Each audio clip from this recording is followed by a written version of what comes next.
Cette rencontre était une cérémonie de remise de diplôme à l'endroit de nos agents techniques et techniciens supérieurs. C'est une cérémonie que nous avons voulu symbolique vu le contexte actuel de pandémie.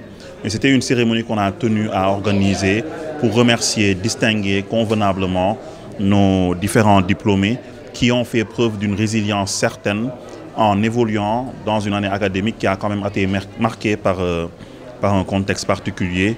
Et dans ce sens, on a tenu à saluer leur mérite à travers cette cérémonie placée sous le parrainage de M. Alioune Ndoye, ministre des Pêches et de l'Économie maritime. Alors, au cours d'une cérémonie de remise de diplôme, le choix du parrain invite toujours les valeurs qui sont portées en bandoulière par ce parrain. M. Alioune Ndoye, le parrain de cette rencontre, est un citoyen engagé.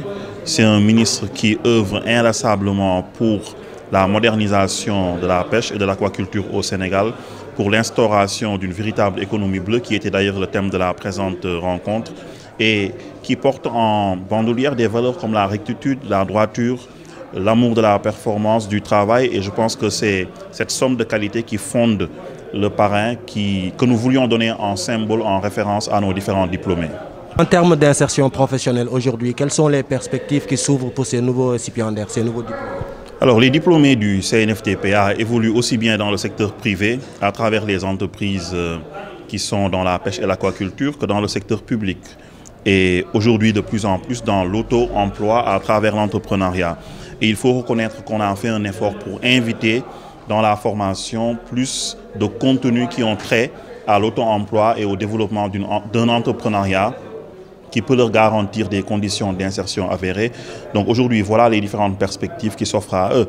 Le secteur de la pêche est confronté à des défis énormes, défis liés justement à l'implémentation d'une véritable économie bleue. Donc c'est ces étudiants qui seront demain les futurs acteurs de ce secteur et qui vont répondre aux différentes problématiques à travers de compétences et à travers également des projets qu'ils vont construire. Vous parlez de l'économie bleue, par le choix de cette thématique, à l'ère où le secteur de la pêche est en évolution avec ces accords signés entre le Sénégal et l'Union européenne.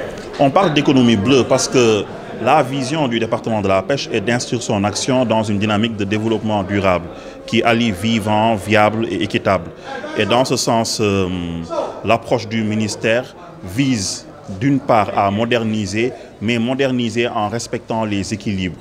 Et c'est dans ce sens que le choix du thème s'est inscrit. Le docteur Badji a fait un cours inaugural remarquable où il précisait les enjeux contemporains liés à l'économie bleue. Donc voilà les raisons qui motivent le choix du thème.